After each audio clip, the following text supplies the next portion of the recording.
Hello friends, welcome back to RV Miles. Today is all about RV storage. I'm going to talk to you about storing on gravel, storing on grass, uncovered storage, covered storage, and why we splurged on an inside garage and how much it cost and a whole lot more. Whether you just bought an RV or you've had one for years, whether you store it at home or somewhere in a commercial facility, I'm going to talk to you about all the things that you need to think about RV storage on this video. Stay tuned. More in a moment, but first, if you're like us, you absolutely need internet on your travels. And the sponsor of today's video is a great internet solution for travelers. It's a cellular device that works on multiple carriers from a company called TravelFi. TravelFi allows remote workers or anyone on the move really reliable internet access that allows you to move around freely. You don't have to have a permanent location at all to set it up. It's a small, compact device with no contracts and no commitments. You just pay for the months you use, and it just works really well, really quickly, really easily. And if it isn't working for you, they have a US-based call center to help you troubleshoot. TravelFi allows you to stream, work, and play on the go, whether you need internet in your RV, your cabin, even your hotel room. You can get internet in so many different places thanks to their multi-carrier network, and you can browse and work in confidence and comfort. When you go to their website and use the code RVMiles15, you can get 15% off your device order. Again, no contracts, no commitments. You just pay for the months you're using it for. If you're not traveling in the winter, you don't have to pay for it in those months. There's a link in the description below, or you can go to travelfi.com. That's TRAVLFI.com. There's no E. TRAVLFI.com, or go to the link in the description and use code RVMiles15 for 15% off. Well, welcome back, my friends. I'm coming to you from our RV storage facility. Not our facility, the facility we store our RV at. Unfortunately, we're at the end of our 8-week spring trip. We traveled across Colorado to Utah, to Wyoming, Montana, to South Dakota, and back home here to Iowa. And while we're sort of new to not being full-timers and having to have a place to store your RV, we have had plenty of experience with storage over the years because we have owned multiple RVs at a time. So we had an RV stored in Palm Springs, California for over a year while we traveled in a smaller rig from Baja to Alaska. While we were full-time, we often stored our RV for, the month of December while we stayed with family for the holidays. And since we've lived in a house now, at one time we had 3 RVs. We had 2 that needed to be sent to consignment. We actually traveled to Lincoln, Nebraska to bring them each to a consignment seller. One of them just sold the other day, I'm told. And we had to have those 2 units in storage while we got our new rig, our brand new Sabre 37 RV Miles. And we've run the gamut. We've stored our RVs on family property. We've stored our RVs in facilities like this. And I have a lot to say about some of the positives and negatives about the different types of storages and the experience we had figuring out where to put this rig. So first up, I want to start with talking about storing your RV at home. If you're somebody who may have the ability to do that, maybe you're thinking about buying an RV and you think you're going to store it at home. I want you to consider some of the things that you might not know about. For instance, your community might have laws about whether you can store your RV in your driveway. Even if you don't live in an HOA or anything like that, your local community may say you can only have your RV in your driveway for up to 3 days at a time, or it may need to be stored on the side of the house or behind the house out of view. A lot of people can't get an RV around to the back side of their house. So those are certainly important things you need to look at. What's the surface like at your home? Do you have the ability to park it on concrete, or do you have to park it on grass or gravel? I'll get to the benefits of the different surfaces in a second, but it's certainly going to be convenient to have your RV at home. Some people even use them as an office or a place to put guests for a weekend. But remember, having your RV at home in your driveway or on the side of your house is going to take up space that you might not want to allocate. You might not want to take up half of your driveway to have your RV sitting there all year long. And if you don't have the ability to park your RV at your house, or you don't want to, you might want to consider a commercial storage facility of some sort. So this is the facility that we have decided upon for for our new rig. And it's got lots of different options here, from these sort of big pull-through sites to back-end sites to the totally enclosed garage like the one we have. And of course, they come at different price levels. So there are a couple of main things that I think about when I look at a storage unit. And believe me, I have spent a long time looking for storage units. I spent a whole month looking for this one. And I spent a long time looking for the one in Palm Springs that we eventually put our unit at there. One of the issues that you have is access. Can you access your RV 24/7? Do you have the ability to get to it whenever? If you're in a snowy climate in the winter, is the area around it plowed so you can actually get to it? But it's not just about being able to access it to get to it.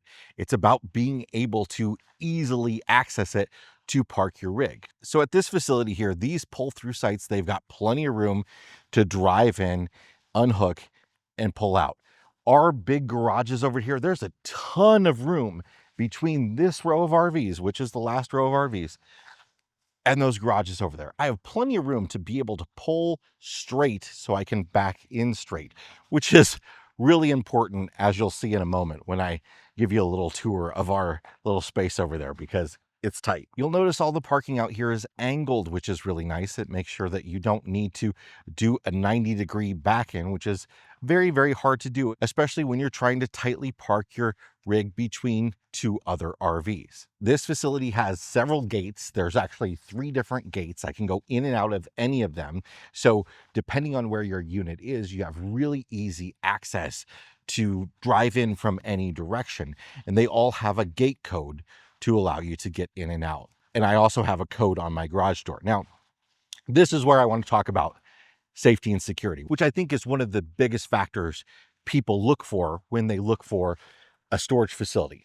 Is it gated? Is it fenced? Do they have cameras? Is it in a safe area? We're out in the country out here. We're a little bit away from town. So for somebody to get over here, they've got to drive out here. They've got to be able to get into the facility, which isn't that hard, okay? You can climb a fence, but then there are cameras, and then our unit is within a garage. I will say one thing about the gate codes. The storage I had in Palm Springs, the day that I was supposed to pull in was a day the place was closed. I had prearranged this. You preset your gate code online, and they give you all the information you need and everything. And then you're supposed to be able to just pull up without having to talk to anybody. I needed to pull in on a Sunday when nobody was in the office. When I got there, my gate code didn't work. I called the national hotline because this was a storage facility chain and tried to get some help. They could not help me. So what did I do? Well, I guessed some gate code numbers. If you can set your own gate code, I guarantee you some of them are going to be birthdays. So I used 4-digit codes that the first 2 numbers weren't higher than 31 and the second 2 numbers weren't higher than 12. Took me 3 tries to find a set of digits that opened up that facility, because that facility had hundreds and hundreds of units. It wasn't just RV storage. It had all sorts of different storage spaces for people's belongings. So the code access, maybe it's not the safest thing in the world, just so you know. Of course, any security is just making it a little bit harder for thieves. A lock on your hitch can be broken, but it makes it a little bit harder for the thief. Any step that you have in the way, like a gate code, a lock, a garage door, is going to make it a little bit harder for the thief, so they choose somebody else's rig to steal and not yours. So that's an important factor. But do you feel comfortable and safe with the facility? With the few facilities I have chosen in the past, I'm glad I came and checked this one out first. The other ones I just rented online without actually seeing them in person. The Palm Springs one actually felt it. The rig was fine. We were completely away from it for a year, could never check on it. It was totally fine. But I did not feel totally comfortable about that facility, not just because of the gate code thing, but some of the rigs in there were in terrible condition and the fencing was in terrible condition, stuff like that. So pictures online don't necessarily tell the whole story. Just like when you're booking a campsite, it helps to see it in person, and also go check the reviews. Go to the Google reviews and see what people are saying about the storage facility. You're going to learn a lot about it before you book it. And another thing, when you find a place like this that has gated access, You also might see an insurance reduction. You might be able to get an insurance reduction for garaging it at a more secure facility that's got cameras and lighting. Lighting at night is very important, and gated access. So check into that. Now, when I booked this storage facility, I was really struggling to find what I wanted in particular. We love that we have indoor storage, but spoiler alert, it's expensive. What I was really looking for was covered storage. We're in the Midwest, we get a decent amount of snow. I don't particularly love snow sitting on top of the RV, especially going through freeze and thaw cycles and some of the ice storms we get, and hail and all that sort of stuff. I prefer covered storage for those reasons. It also keeps it somewhat shaded to keep the harsh sunlight off of it, to keep the graphics from fading and all that sort of stuff. I could not find in our area, there are tons of RV storage lots in our area. I could not find a single covered storage that wasn't indoor. So I was faced with, what do I do? Do we do something like this? Do we have one of these open sites, which are perfectly fine? Or do we go the route of getting the garage space? And we had our rigs in open storage before. So let me talk about some of the positives and negatives of that. So first of all, as you can see, all these rigs are completely out in the sun. They're completely exposed to the elements. That's kind of okay. RVs are meant to be exposed to the elements. You want to give them the upkeep that they need. You want to wash them. You want to wax them. You want to do all the stuff. But outdoor storage isn't just about a place to park it and you're just going to deal with the fact that you're in the sun. There are a lot more considerations. Okay. First of all, the location and relevance to your home. For us, we wanted easy access to be able to get to our rig often. We're about 15 minutes away from home. It's a little bit further than we'd like to be, but it's enough that it's fine. There were other options for us that were maybe a half hour out, that were maybe a little bit cheaper. Not something that we really wanted to do. A half hour is a long way to drive if you're loading up the RV and you got to go back and forth from the house a couple times. So for us, 15 minutes was doable. Another big consideration then is the surface. So obviously this facility is all concrete. Some facilities are going to be grass or dirt or gravel, and those are sort of various levels of okay. Concrete is definitely going to be the best surface that you can have your RV stored on. Gravel is okay, but one of the issues with gravel is that moisture does come up through the gravel. Not a lot of people realize how much moisture comes up through gravel, and a lot more moisture comes up through grass. And moisture, of course, can cause rust. The other thing that can happen at a gravel facility, like the last one we were at, is when your jacks are in the gravel and it rains and snows and thaws and rains and snows and thaws, your jack feet can get buried, or your leveling blocks can get buried in that gravel or in that dirt. So that was something that we wanted to avoid this time around. Another consideration you're going to have when you park in an RV storage like this is how close together they're going to put you.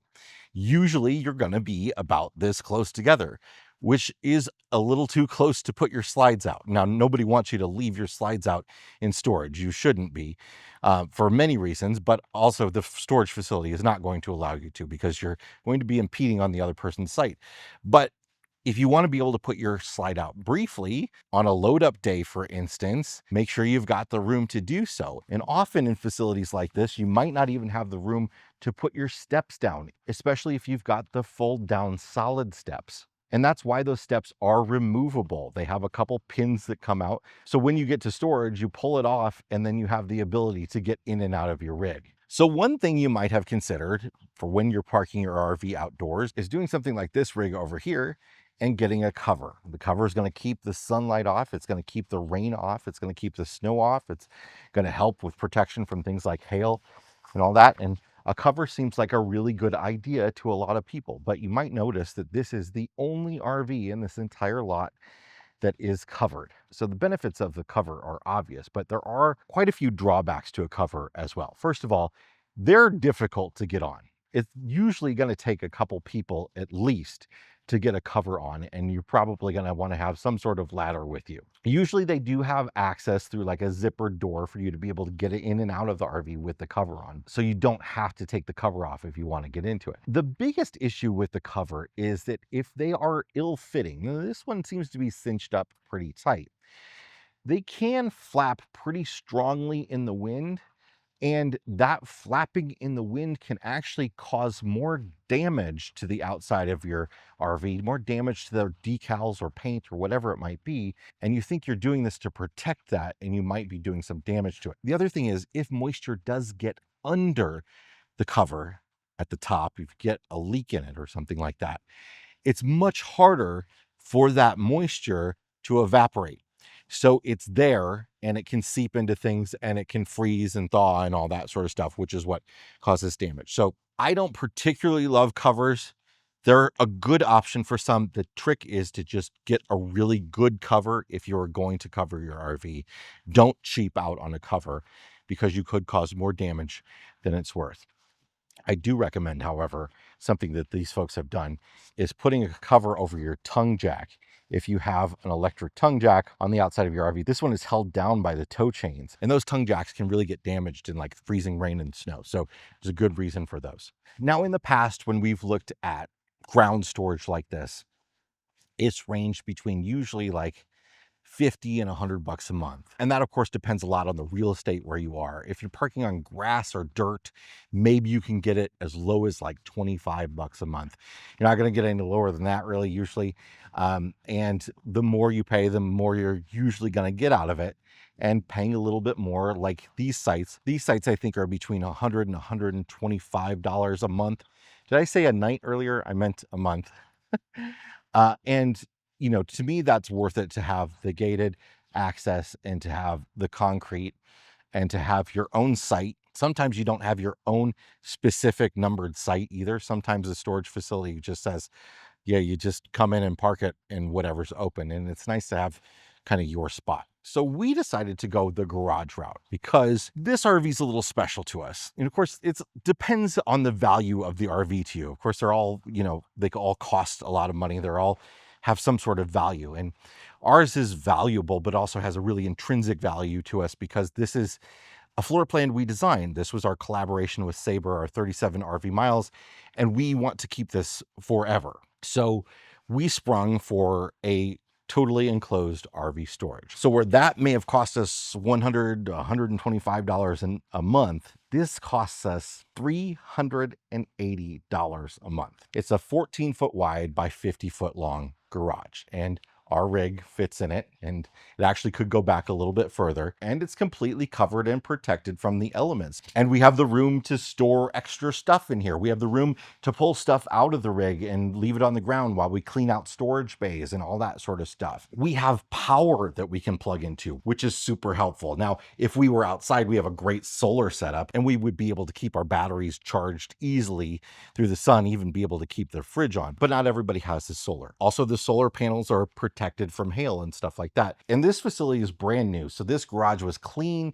It's great. We just pulled in here and have been able to sort of pull stuff out and start cleaning so that we're ready to go for the next trip. The first thing you're going to see over here is our MORryde step above steps, because we do have to pull those steps off in order to be able to get in the door of our RV inside the storage. We would not be able to flip out that set of stairs down to the ground. It would hit this wall. So before we backed in, I took those stairs off, and then we have a little step stool to get inside. That wouldn't necessarily be the case if we didn't desire to open up all of our slides. We could back in here and pull our rig tight to the right-hand side and just open up one slide over here. And the rig's kind of designed in a way that you really only need to open that one slide to access the vast majority of everything. But we can fit in here very tightly, and we have to get in here just right and open up all our slides. So let me show you how close we are to the wall with this slide. That is an inch and a half away. It's less than an inch at the bottom away, maybe an inch and a half at the top. And then we can walk over around to the other side and see how close we are over there. We got about an inch there, max.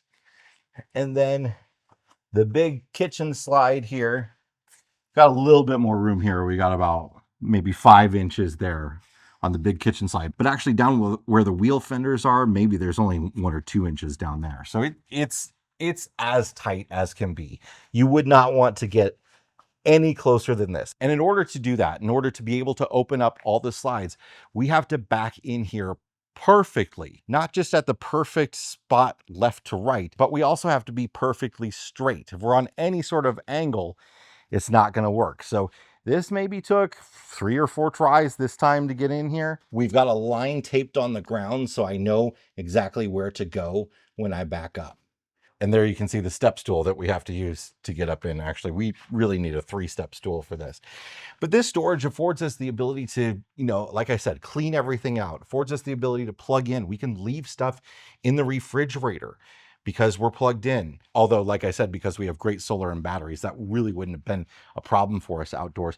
It doesn't get quite as hot inside because the sun's not beating down on it. There's a lot of flexibility for us to get ready for a trip a lot easier in this scenario, but it costs us a lot of money.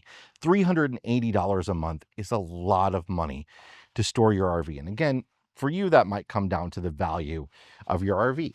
What's it worth to you?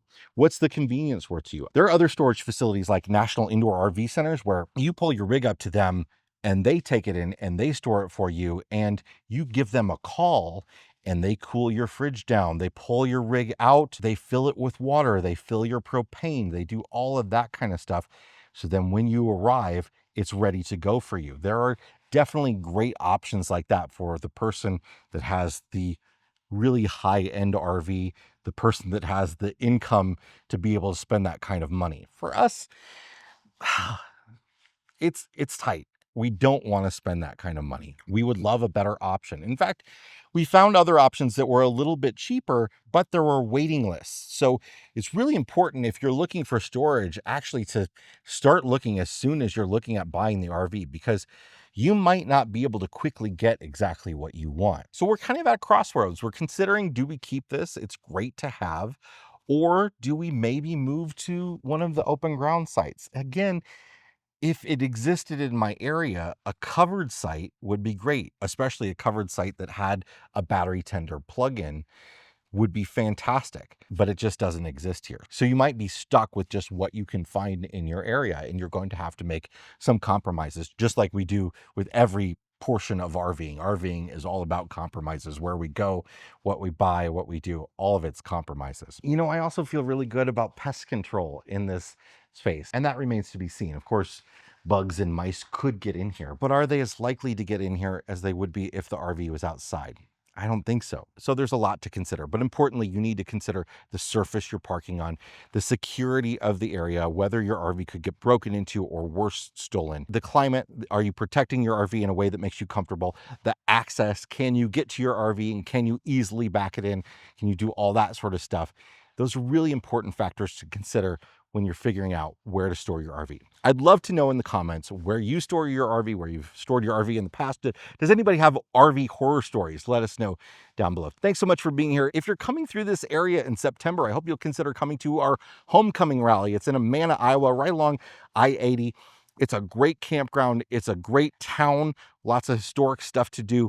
And it's sort of our end of the summer camping season rally where we celebrate camping with a whole bunch of people and have a lot of fun. It's door prizes, it's fun and games. We do a live taping of the podcast and a whole lot more. It's really affordable. The campground is affordable, full hookups. We include a dinner each night. We don't make any money off of it. It really just is an event to sort of celebrate the RV Miles community. So I hope to see you there. The information is in a link in the description. Thanks so much for being here, everybody, and we'll see you next time. Bye-bye.